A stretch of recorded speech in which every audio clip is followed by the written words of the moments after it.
مرحبا بكم في فيديو جديد على قناتنا عقلية الأسد. سنتحدث عن الإصلاحات الهائلة التي يشهدها ملعب مراكش الكبير استعدادا لاستضافة مباريات كأس العالم 2030.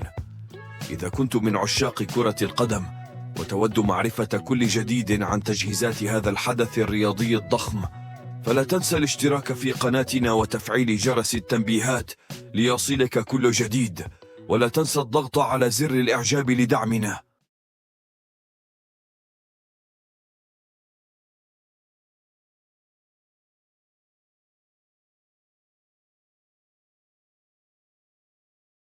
يخضع ملعب مراكش الكبير على غرار عدد من الملاعب المغربية لاشتغال تهيئة كبرى ليكون جاهزا لاستقبال مباريات هامة برسم المنافسات المرتقبة في المغرب، والتي قد يكون من ضمنها نهائيات كأس إفريقيا للأمم 2025 ومونديال 2030.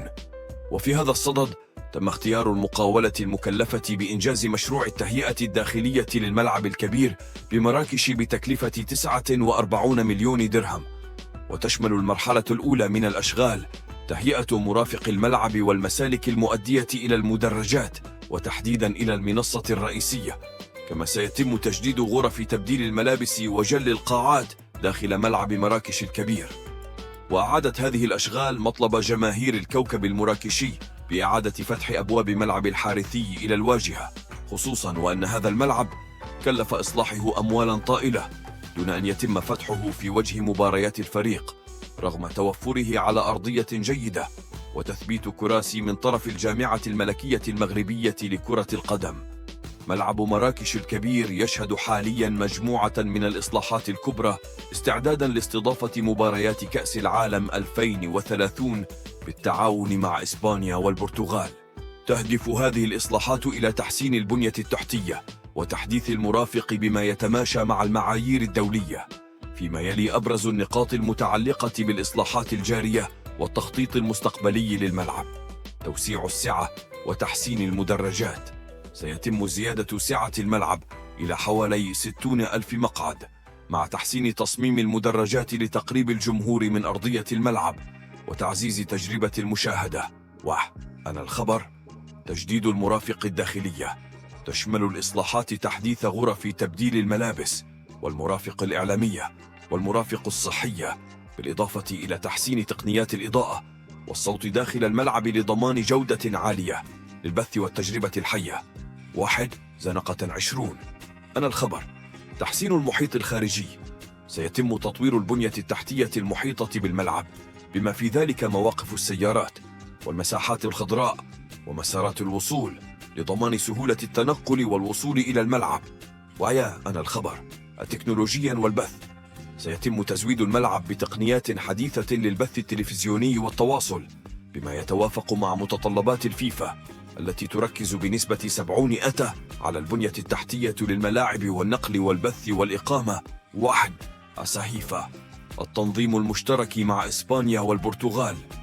يأتي هذا الجهد ضمن الترشيح المشترك بين المغرب وإسبانيا والبرتغال لاستضافة كأس العالم 2030، وهي خطوة تهدف إلى تعزيز التعاون بين الدول الثلاث وإبراز القدرات التنظيمية والبنية التحتية المتطورة في المنطقة.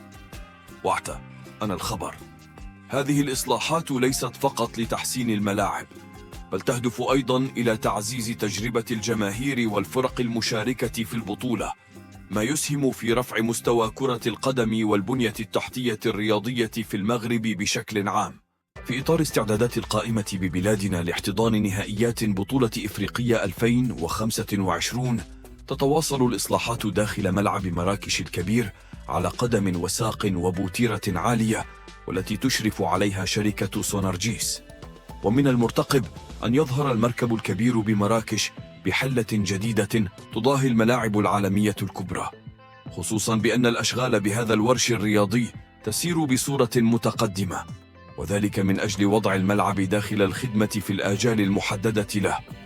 جدير بالذكر بأن ملعب مدينة مراكش من الملاعب المرشحة لاحتضان كبرى التظاهرات الرياضية التي ستحتضنها بلادنا في السنوات القادمة، ومنها نهائيات كأس إفريقيا وبطولة كأس العالم 2030 بالشراكة مع إسبانيا والبرتغال.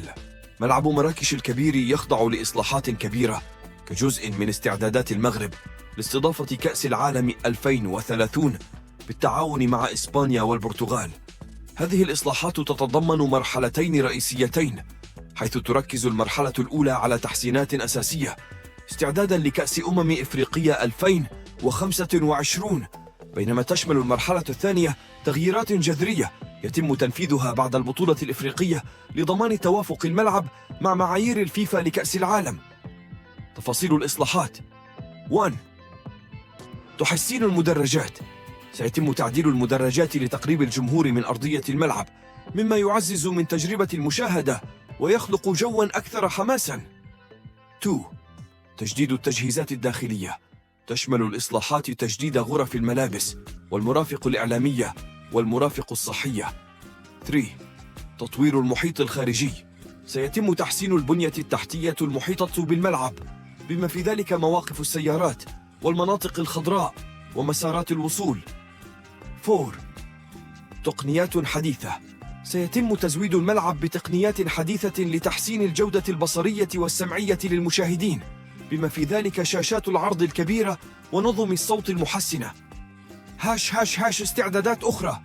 بالإضافة إلى تحسين ملعب مراكش، تعمل السلطات المغربية على تجهيز ملاعب أخرى في مختلف المدن مثل الدار البيضاء، الرباط، وأكادير، بحيث تشمل هذه التجهيزات بناء وتجديد ملاعب التدريبات وتطوير مرافق الإقامة والبنى التحتية للنقل والمواصلات.